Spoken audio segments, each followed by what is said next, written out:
Un homme très à l'aise sur sa barque et habile dans ses gestes de récupération du poisson dans son filet. Pourtant, Saré Yakoubou, de son nom, n'est devenu pêcheur que par circonstance. Âgé de 50 ans, ce polygame, père de 9 enfants, a toujours été un agriculteur jusqu'il y a 7 ans avec la construction de ce barrage à Daringa, localité située à quelques 484 km de Cotonou, la capitale béninoise. Depuis lors, il a bénéficié d'une formation qui lui a permis d'acquérir un savoir-faire quant au métier de pêcheur. Maintenant, il combine les deux activités, chose qui lui a permis de doubler ses revenus, ainsi d'améliorer considérablement sa condition de vie et celle de sa famille. J'ai toujours été un agriculteur, mais depuis que le barrage a été construit, j'ai appris à pêcher et c'est devenu une seconde source de revenus pour moi. Cela me permet de gagner un peu plus d'argent, mais aussi d'améliorer les repas de la famille. Je gère la scolarité de mes enfants et cela me permet également d'assurer les dépenses en cas de problème de santé dans la famille, ce qui n'était pas le cas avant. J'arrive à gagner pas moins de 10 000 francs CFA par pêche, sans compter la part que je dois reverser pour la caisse de la communauté. À l'image de Saré Yakoubou, nombreux sont aujourd'hui les habitants de Daringa, mais aussi d'autres localités telles que Tangueta, situées à environ 700 km de Cotonou, qui ont vu leurs conditions de vie être améliorées grâce à ce type de barrage. Avec des aménagements de terres irriguées réalisés dans le cadre du PHPA, le projet d'hydraulique pastorale et agricole, les paysans dont l'activité dépendait exclusivement de la période hivernale arrivent désormais à faire du maraîchage pendant la saison sèche. Des revenus supplémentaires qui ont contribué à rehausser leur niveau de vie. Avant la construction du barrage, on manquait d'eau pendant la saison sèche. C'était impensable de faire du maraîchage. Maintenant, on arrive à cultiver notre manioc. Et pour nos maris, leur bétail arrive à trouver de l'eau en quantité suffisante. Avant le barrage, faire du maraîchage était chose impossible. On ne pouvait pas trouver de l'eau pour l'arrosage. On avait juste à cultiver une toute petite portion à l'arrière de la maison pour les besoins de la famille. C'est depuis l'arrivée du barrage que l'on a commencé le maraîchage sur une grande surface et cela a marché. Maintenant, en plus de satisfaire aux besoins de la maison, on arrive aussi à vendre. Grâce à ces revenus, nous assurons la scolarité des enfants et faisons face à d'autres dépenses familiales. Je cultive sur une superficie d'un demi-hectare et cela me permet de faire jusqu'à 300 000 francs de bénéfices par an. C'est grâce à ces revenus que j'ai pu refaire la toiture de ma maison qui était en paille. Maintenant, j'ai pu mettre des tôles. En plus de cela, j'ai même pu acheter une moto. Avec un système de gestion particulier, le barrage n'est pas rentable que pour ses utilisateurs directs, mais pour toute la communauté grâce à la mise en place d'une caisse dont les ressources permettent de résoudre des problèmes d'ordre public, mais aussi d'assurer l'entretien du barrage. On a monté le comité de gestion de ce barrage. Donc, grâce à ce comité, on est arrivé à s'organiser. Donc pour la pêche maintenant, les moments venus, nous invitons, c'est à nous, le comité, qui invitons les pêcheurs à venir faire la pêche. Donc après la pêche maintenant, on arrive à faire, on fait les 3 tiers de partage. Les pêcheurs, lui, il a sa part. Il prend 1 tiers et les 2 tiers reviennent au comité, au barrage, disons. Donc, et nous avons ouvert un compte où nous gardons l'argent là. Donc, en cas de besoin, c'est là-bas que nous dirigeons pour trouver le peu pour le besoin que nous sentons. Côté école, les tables et bancs, ça a aidé. Et quand on est arrivé à trouver les tables et bancs, l'eau potable aussi, le barrage a beaucoup contribué. Donc ça fait que nous avons les pompes et château d'eau. Ce n'est pas nous-mêmes qui avons fait, mais on a participé. En saison sèche, les éleveurs, obligés de parcourir une distance considérable à la recherche d'eau et de pâturage pour leur bétail, étaient souvent en conflit avec les agriculteurs dont ils devaient traverser les champs. Conflit et qui pouvait parfois aller jusqu'à mort d'homme. Désormais, avec l'installation de ces barrages dans le cadre du PHPA, qui a prévu des couloirs de passage et de zones de pâturage, les conflits entre éleveurs et agriculteurs sont révolus. Le barrage apporte beaucoup d'intérêt, beaucoup de choses à la communauté. D'abord, avant ce barrage, on avait un problème d'eau où presque tous les éleveurs au niveau communal souffraient. Mais vu après l'installation de ce barrage aujourd'hui, je pense que beaucoup d'éleveurs sont heureux et sont tellement soulagés parce que tous les bêtes viennent ici pour boire 24 heures sur 24 heures. Avant l'arrivée du barrage, on éprouvait toutes les difficultés du monde avant d'abreuver nos bœufs. Parfois, on marchait avec le troupeau jusqu'à 10 km et même plus. Tout dépendait de là où on nous informait qu'il y avait de l'eau. Avec le barrage, on a moins de problèmes, car on vient à n'importe quel moment abreuver le troupeau qui peut même pâturer aux alentours. Au moment où nous allions très loin pour trouver de l'eau, c'était très pénible.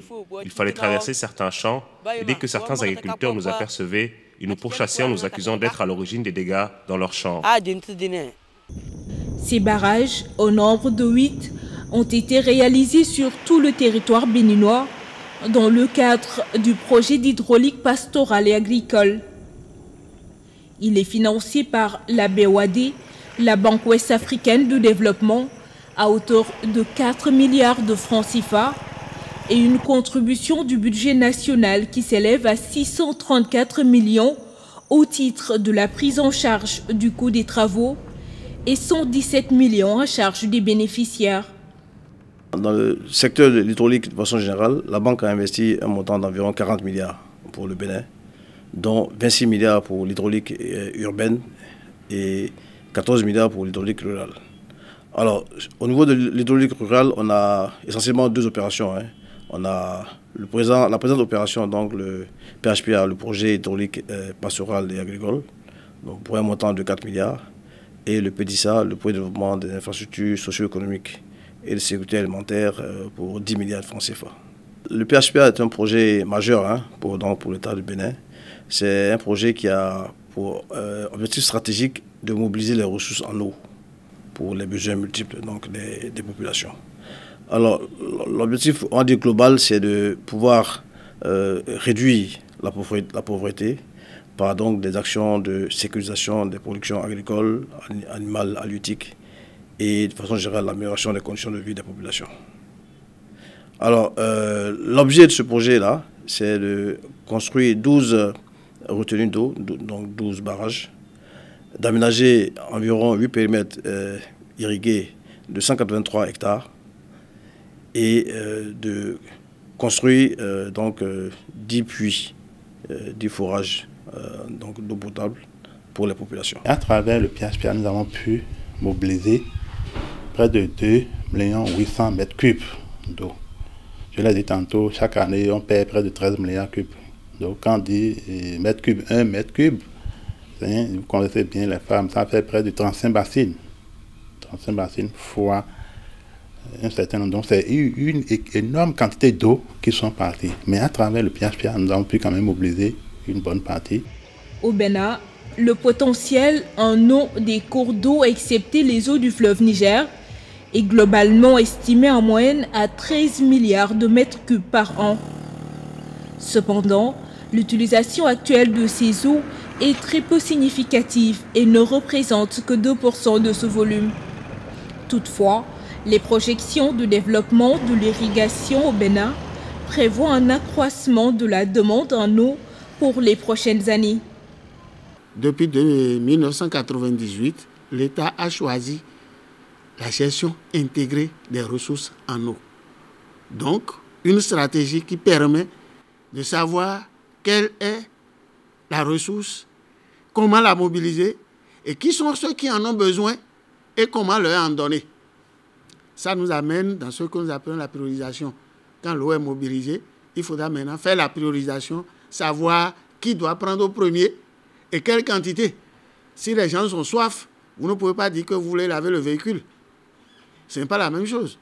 Donc c'est quand il en a en abondance, les gens sont finis de boire, l'agriculture en a eu, ainsi de suite, qu'on peut dire maintenant on se permet le luxe d'avoir les piscines dans lesquelles on peut se jeter quand on a chaud, ainsi de suite. Donc il y a lieu de faire une priorisation quand on connaît quels sont les besoins. Et ces besoins, au Bénin ici, sont grands. La sécurisation des productions animales, végétales et halieutiques nécessite la mise en place des plans d'eau et des périmètres irrigués, ce qui explique l'initiative du PHPA. La démarche était sous-tendue par une volonté d'apporter une contribution à la lutte contre la pauvreté, à la résolution de la problématique locale de développement, à la préservation et à l'atténuation de la dégradation de l'environnement. À travers ce projet, nous avons pu réaliser beaucoup d'activités et nous avons réalisé environ 8 barrages sur toute l'étendue du territoire au profit des communautés qui utilisent ces barrages à des fins diverses, comme je l'ai dit tantôt.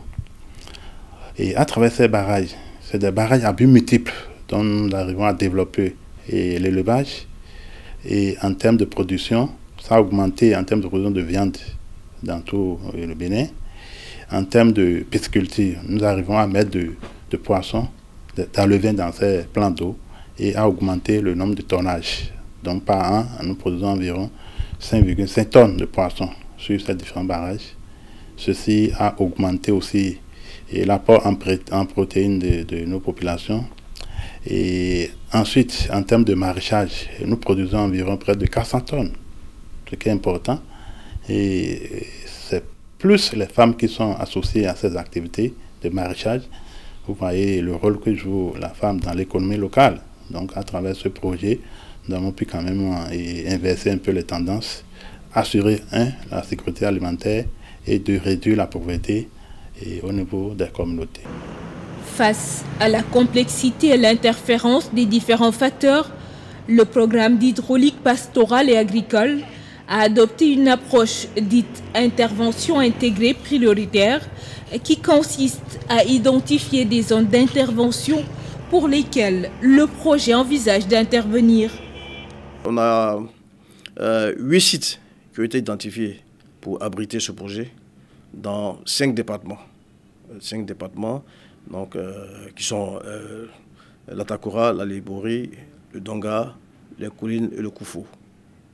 Alors, il faut dire que ces 8 sites ont été sélectionnés suivant des critères bien précis, hein, notamment la vocation du site, au regard donc du contexte sociologique et des développements économiques des zones. Ça c'est le premier critère. Le deuxième critère, c'est les potentialités générales des zones, des projets. Le troisième critère, c'est, disons, le lien, donc la cohérence de ce projet-là avec les programmes déjà implantés ou programmés. Puisque vous savez qu'on ne peut pas, un projet, il rentre dans un ensemble. Voilà. Et le dernier critère, c'est donc l'impact de ce projet-là sur l'environnement. À travers ces investissements, la BOAD vise la lutte contre la pauvreté à travers la sécurisation des productions végétales, animales et halieutiques, la garantie de la durabilité des activités et actions initiées et l'amélioration des conditions de vie des populations rurales.